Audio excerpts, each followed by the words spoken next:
Parce que du coup, ça voudrait dire que le développement personnel, c'est peut-être une construction masculine pour pouvoir nous rendre silencieuses. Pour ne pas qu'on gueule dans la rue parce que monsieur a touché la fesse dans le bus. Pour qu'en plus, ils aient genre une fille qui est très très bien, quoi. Ouais. Elle se gère, elle gère la maison, elle gère tout et elle veut Et créer. elle peut t'aider aussi à gérer tes propres émotions.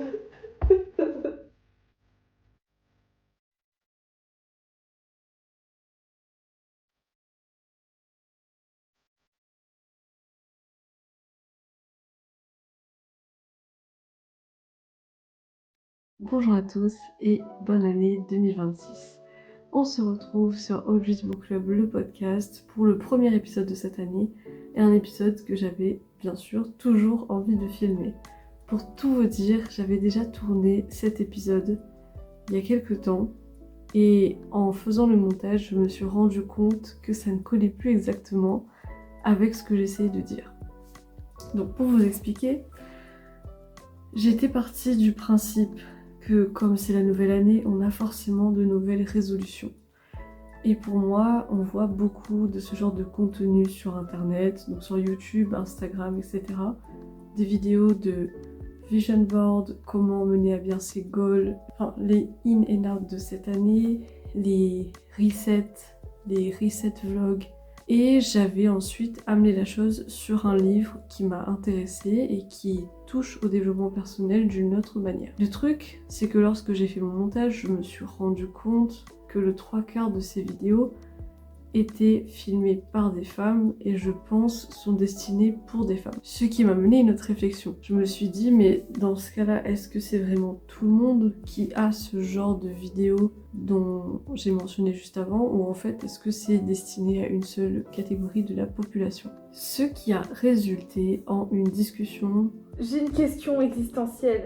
Comment faites-vous pour représenter votre année, votre futur? Ouais, il y a 2 ou 3 jours avant la fin de l'année où je me fais peut-être une petite to-do list de ce que je dois faire. J'ai quelques grands rêves dans ma tête et c'est à peu près tout. Mais comment ça? Genre t'achètes pas un planeur. Tu vas pas chercher le truc qui te convient pour voir comment tu peux atteindre tes objectifs sur une année. J'ai une liste d'objectifs, mais je l'écris. En fait, je l'esthétise pas comme vous, on va dire. Genre, vraiment, pour moi, c'est sur Notion ou sur mon bloc-notes, c'est vraiment une liste bare minimum comme ça. Et des fois, de temps en temps, je raye quand j'ai fini un truc, quoi. Est-ce que vous vous rappelez du temps que j'ai pris pour trouver mon agenda? Oui, je Parce pense que- bien. Parce que ça ne me convenait pas Oui. que ce soit en apparence, que ce soit parce qu'il fallait absolument que ce soit un semainier en colonne, parce que sinon je n'arriverais pas à mettre mes rendez-vous dedans correctement, parce que ça c'est difficile pour visualiser sinon. Là je viens de finir mon fucking vision board. Et donc ça... Ok, donc vraiment, premier degré, tu consommes pas de vidéos genre Reset Sunday. Est-ce que tu vois ce que c'est un Reset Sunday? Oui, je vois un petit peu ce que c'est, oui. Non. Est-ce que tu consommes des vidéos Weekly Goal, Non plus. Vision Board? Non. T'as déjà ressenti la pression de devoir travailler sur toi? Ouais. Ok, c'est un bon point déjà. Oui, c'est déjà... Ouais, tous les jours. Bon, ça va. Après, je sais pas si c'est une généralité, Ouais, mais... c'est ça le truc. Parce que nous, c'est constant. Genre, il y a pas un jour où je me lève pas et je me dis ah putain, il faut encore que j'améliore ça ou ça ou ça ou Ah ça. non, oui, ça je comprends. Ouais. Ok. Ouais, non, ouais. Mais ça va surtout, ça va du développement personnel au professionnel, au physique. Est-ce que si là, demain, Perfectionniste. tu prends le bus et que tu regardes une vidéo de développement personnel dans le bus, mais genre vraiment un full vision board reset et tout, tu serais mal à l'aise, toi? C'est juste que c'est le genre de contenu qui me touche pas. En fait, c'est comme je. Comment ça? En fait, c'est ça, comment ça te touche pas? On va offenser Audrey. Audrey, pour moi, il y a 2 types de contenu de développement personnel qu'elle regarde. Il y a Tam Cour et il y a l'espèce de meuf turque où elle vit en Allemagne et tout, elle peint et elle parle de ses émotions et de Ok, Valérie Lynn. Valérie Lynn. Pour moi, Tam Cour, c'est exactement ce que je ne regarde pas. Je ne supporte pas Tam Cour. Par contre, Valérie Lynn, eh ben j'aime bien. Parce que pour moi, c'est je sais pas comment te dire ça, mais Tom Cruise, j'ai un peu l'impression que c'est comme. Alors, là, je vais exagérer mon propos, faut pas prendre offense, c'est juste la façon dont moi je vois les choses.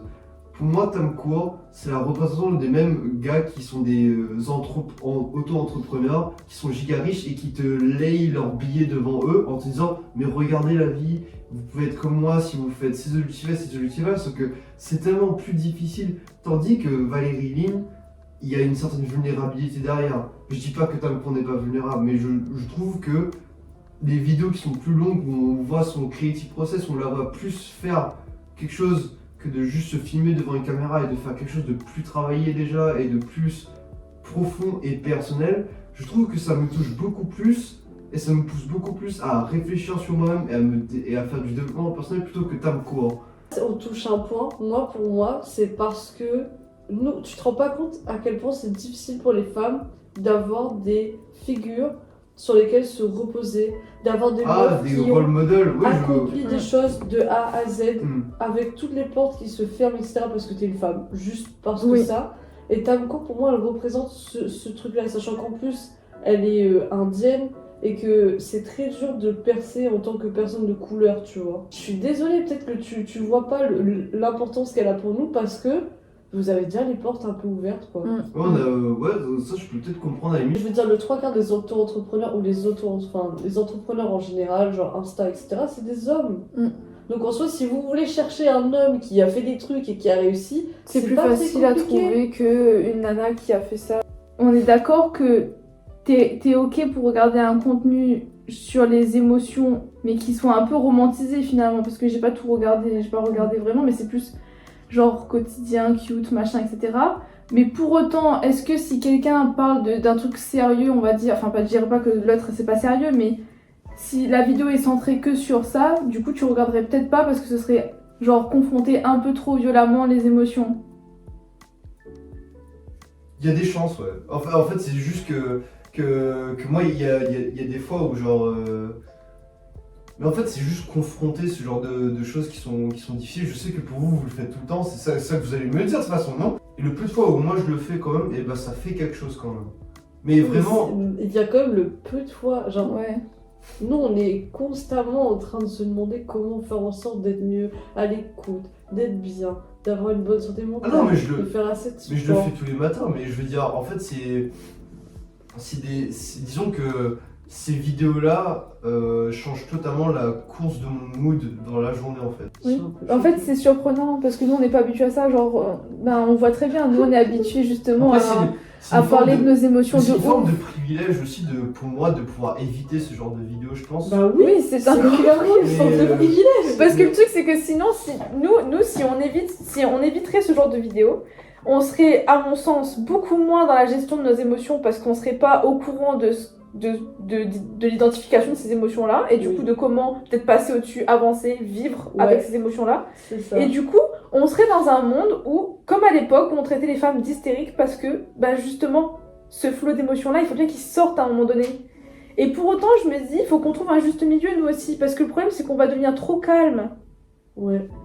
Et le souci, c'est qu'on va rentrer dans ce truc où, une nana qui sait bien gérer ses émotions, qui progresse dans sa vie, etc., c'est quelqu'un qui est silencieux. Ouais.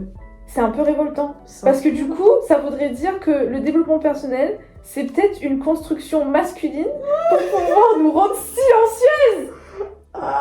Pour ne pas qu'on gueule dans la rue parce que monsieur a touché la fesse dans le bus. Pour que, en plus, ils aient genre une fille qui est très très bien, quoi. Ouais. Elle se gère, elle gère la maison, elle gère tout et elle le Et fait. elle peut t'aider aussi à gérer tes propres émotions. Et en fait, à la suite de cette discussion, je me suis rendu compte que peut-être que toute cette histoire de développement personnel que je pensais être quelque chose d'universel ne concerne pratiquement, essentiellement, que les femmes. Ce qui mène à la question du jour, est-ce que le développement personnel, c'est un style qui est en fait genré? On a énormément de livres qui ont été publiés sur le développement personnel, on peut en trouver plein, on en a des très connus, Miracle Morning, Atomic Habits, et est-ce que c'est un lectorat qui est plutôt féminin ou est-ce qu'en fait ça intéresse tout le monde. Et aujourd'hui je vais vous parler d'un livre qui moi me parle personnellement et qui je pense pourrait parler à plus de personnes s'il était un petit peu plus connu. En fait, nous les femmes, on est vraiment conditionnées depuis notre plus jeune âge à être d'une certaine manière, et même quand on pense qu'on fait les choses par nous-mêmes, est-ce que ça découlerait pas encore de cette idée de se mettre un peu dans un moule? Est-ce que le développement personnel, c'est vraiment du développement personnel ou est-ce que c'est plutôt un développement commun pour faire en sorte qu'on soit toutes et tous dans un moule? J'ai essayé de trouver des articles scientifiques pour essayer de voir si le développement personnel était quelque chose de genré. Est-ce que ça touchait aussi aux hommes ou à tout le monde en fait. Et j'ai trouvé un article très intéressant qui s'intitule The Gendered Nature of Self-Help, et cet article il est très intéressant puisqu'en fait il propose une analyse féministe et critique de la culture contemporaine du self-help, donc du développement personnel, en montrant qu'en fait le développement personnel repose sur une vision qui est plutôt individualiste, psychologique et genrée malheureusement. Les autrices de cet article s'appuient sur de nombreuses recherches qui ont été menées dans une revue qui s'appelle Féminisme et Psychologie, et elles essayent de montrer qu'en fait le développement personnel ne se limite pas à des conseils neutres pour aller mieux, mais constitue un dispositif culturel et politique qui façonne la subjectivité des femmes. Et en fait c'est super intéressant, cet article est trop intéressant parce qu'elle montre que le développement personnel c'est une forme de psychologie, donc c'est un langage psychologique, et que ce langage psychologique est utilisé comme pouvoir. On va encourager l'introspection, l'auto-évaluation, la gestion des émotions, et en fait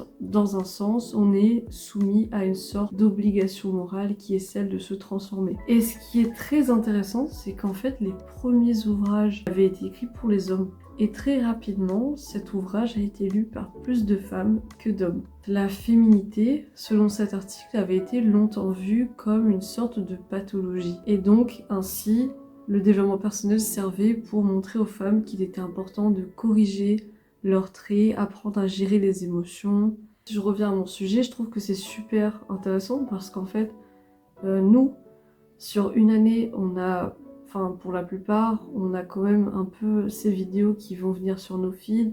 Peut-être qu'on a déjà toutes au moins réalisé une fois un vision board. Est-ce qu'on a accompli des choses? Ça, c'est autre chose encore. Mais on a ce truc d'avoir des goals, de toujours essayer de faire mieux que les années précédentes, de toujours essayer d'atteindre un certain level en maîtrise de nos émotions, compréhension des autres, empathie, une stabilité financière, un bon travail où on peut s'épanouir. Et en plus, on fait aussi tout ça des fois pour nos partenaires puisqu'on prend aussi une certaine charge émotionnelle. Et en fait, c'est révoltant parce que déjà, vous êtes déjà au courant, je pense, si je ne le rappelle pas, que les femmes subissent des inégalités tous les jours sur le plan social et même sur le plan professionnel. Et de savoir que même dans des choses où on pense le faire pour nous et pour se développer, etc., en fait, on est toujours en train d'essayer de combler un manque, de combler une discrimination qu'on vit tous les jours, juste pour rattraper un peu les hommes, alors que eux, pour la plupart, ont accès à certains privilèges en termes d'emploi, etc., qu'ils n'auraient pas forcément besoin de prouver autant que nous, qu'ils seraient capables de le faire. C'était la réflexion que j'ai eue là, en début d'année. Est-ce que c'est la réflexion la plus joyeuse? Je ne pense pas, mais on va quand même essayer de trouver du positif. Peut-être que le développement personnel est quelque chose de genré, peut-être que le développement personnel est fait pour nous mettre dans des cases, mais je pense que le développement personnel a aussi de bons côtés, parce que on peut peut-être en apprendre plus sur nous-mêmes, sur nos expériences, et ça peut nous mener très loin. Et j'ai un livre qui me plaît beaucoup, qui s'appelle Person in Progress de Gemma Sbeg. Gemma Sbeg, c'est la créatrice de mon podcast préféré de tous les temps, et celle qui m'a même motivée à faire mon propre podcast. C'est une Australienne qui est encore dans la vingtaine, qui a un podcast qui s'appelle The Psychology of 20s. Elle fait plein d'épisodes pour comprendre des moments de notre vingtaine qu'on pourrait traverser et qu'on ne sait pas trop comment naviguer. Elle le back up toujours avec des ressources scientifiques, elle a fait plein d'interviews avec des psychologues, des psychiatres, des chercheurs, et je trouve que son travail est très intéressant. Pour moi, le livre de Gemma Zweig, il est très intéressant parce qu'en fait, il fonctionne un peu comme une feuille de route. Elle a plusieurs chapitres qu'elle va mentionner qui peuvent nous toucher à différents moments de notre vie. Ce qu'elle rappelle sans cesse dans son ouvrage, c'est que nous sommes tous en construction et que c'est même normal et que même quand cette société nous met la pression pour tout comprendre, pour tout maîtriser du premier coup ou à un certain âge, c'est ok de se dire qu'en fait on n'y est pas tous encore. Bien que ce soit effrayant de sentir que tout ce que vous vouliez ne vous satisfait plus, cela signifie aussi que vous êtes à un carrefour important où vous pouvez tout changer. Beaucoup des citations qu'elle a dans son ouvrage m'ont beaucoup parlé parce que combien de fois je me suis sentie perdue en me demandant si j'avais fait les bons choix, si j'étais pas trop vieille pour reprendre un master. Et Gemma, elle rappelle sans cesse que tous ces moments d'incertitude sont en fait des opportunités. Que même quand on a l'impression que tout va mal, on a forcément peut-être une toute petite porte qu'on n'a pas vue qui s'ouvre. Nous sommes tous des œuvres en cours. Personne ne sort du ventre maternel complètement parfait et excellent en tout. Du moins, je n'ai jamais eu le privilège de rencontrer ce type de super-héros. Gemma, elle met en lumière l'idée que nos erreurs ne sont pas des échecs définitifs. Et ça rejoint complètement mon objectif de lecture de cette année aussi, c'est-à-dire de reconnaître que je me suis peut-être un peu mise la pression les années précédentes et que j'ai pas forcément envie d'avoir ce même rapport, et juste de profiter aussi des moments de la vie sans vouloir tout lire vite, tout lire parfaitement, que l'idée de perfection ou d'atteindre ses objectifs, c'est pas forcément le plus gros goal dans notre vie. Il y a une métaphore qu'elle va utiliser dans son livre qui parle beaucoup et peut-être que vous l'avez déjà vu passer, c'est cette idée de voir notre vie comme une série. Je pense que c'est une métaphore qui me parle beaucoup parce que j'adore Friends, j'adore la série Friends et je trouve que ça reflète plutôt bien ce qu'elle essaie de dire. Si on prend l'exemple de Rachel Green dans la saison 1 de Friends, elle vient de call off un mariage, donc elle ne va pas se marier, elle retrouve Monica dans un café, va habiter chez elle, n'a pas de diplôme à part son bac, voudrait travailler dans la mode, mais elle commence par bosser en tant que serveuse au Central Perk puisque elle a besoin d'un travail pour payer les factures. Et quand on reprend Rachel Green à la saison 10, bon, il y a des choses qui ont été faites, il y a des choix qui ont été faits, mais elle est à un niveau de sa carrière professionnelle où elle a atteint son objectif, c'est-à-dire de travailler dans la mode. Mais on a quand même 9 saisons entre celles-là, et c'est vraiment le cheminement de toute sa carrière, de toute sa vie amoureuse, de toute sa vie amicale, etc. Et si on regarde nos vies à nous, c'est un peu pareil. Souvent, on a cette pression dans la vingtaine qu'il faut qu'on ait tout accompli, ou ce genre de vidéos qu'on peut voir sur internet peuvent nous donner l'envie de vouloir avoir plein d'objectifs et tout. Mais il faut aussi se dire que c'est ok de se rendre compte qu'on est peut-être aussi à des saisons de notre vie. Peut-être que les 18 ans, c'est la saison 1 et ça continue. On n'est pas obligé d'avoir que 10 saisons, on peut aller à plus. Et l'idée, c'est de se rendre compte que dans ces années-là, la vingtaine surtout, on peut traverser des moments de doute, des erreurs, on peut avoir des prises de risques. Et tout ça construit une sorte de version authentique de nous-mêmes. Et là, je prends la vingtaine parce que c'est l'âge à laquelle je suis, mais je pense que ça s'applique à tout âge parce qu'après, ça va dépendre aussi du contexte familial, politique, économique de l'époque. Peut-être que dans votre vingtaine, vous n'aviez pas eu l'opportunité de vous poser des questions, de vous remettre en question, de prendre des risques, et peut-être que c'est bien après que vous allez le faire, et que les gens vont trouver ça bizarre et que c'est ok aussi. Parce que l'essentiel, c'est de faire quelque chose qui vous parle à vous. Ce livre, je crois qu'il n'a pas encore été traduit en français, mais en tout cas, il est très populaire en anglais, et si jamais vous lisez en anglais, je vous le recommande fortement. Et si c'est pas le cas, mais que vous voulez un peu écouter de l'anglais, ben son podcast, il est là, et ça reprend vraiment pratiquement tous les chapitres qu'elle évoque dans son livre. Pour moi, ce livre, il est beaucoup plus qu'un simple livre, parce que c'est une sorte de guide pour accepter nos imperfections, d'apprendre de nos erreurs, avancer à notre rythme. Et c'est ce que j'essayais de faire en fait avec cette vidéo. Là où je voulais en venir, c'était que j'étais partie d'un constat général que tout le monde avait ce genre de contenu sur leur page, pour me rendre compte qu'en fait le développement personnel est plutôt créé par les femmes pour les femmes, et que les hommes, eux, ne sont pas forcément très intéressés par ça. Après, bien sûr, les commentaires sont faits pour ça. Si vous avez des exemples peut-être de vidéos de développement personnel qui sont adressées aux hommes, n'hésitez pas. Mais j'ai pas l'impression que beaucoup d'hommes se retrouvent pour faire des vision boards. Après, peut-être que je me trompe. Mais le but de cette vidéo, c'est de rappeler que oui, on est dans une nouvelle année, que oui, on a peut-être des objectifs qu'on voudrait accomplir, mais c'est totalement normal d'être perdu, de ne pas avoir d'objectif là maintenant, et peut-être d'en trouver d'ici 6 mois, peut-être de n'avoir réalisé qu'un seul objectif sur l'année, et qu'en fait, l'essentiel, c'est de le faire à notre rythme et d'apprécier la vie qu'on mène aussi. On arrive à la fin de cette vidéo, j'espère qu'elle vous a plu. Moi en tout cas j'ai bien aimé avoir ce wake-up call et réfléchir un petit peu encore sur cette condition de femme, de réfléchir à travers mes lectures, de réfléchir à travers mes discussions. C'est aussi pour ça que j'ai créé ce podcast. Et je voudrais bien savoir si vous avez des exemples. Est-ce que vous planifiez votre année? Est-ce que vous faites des vision boards? Qu'est-ce que vous pensez de tout ça? N'hésitez pas à me le dire en commentaire. Et je vous dis à très bientôt pour un nouvel épisode.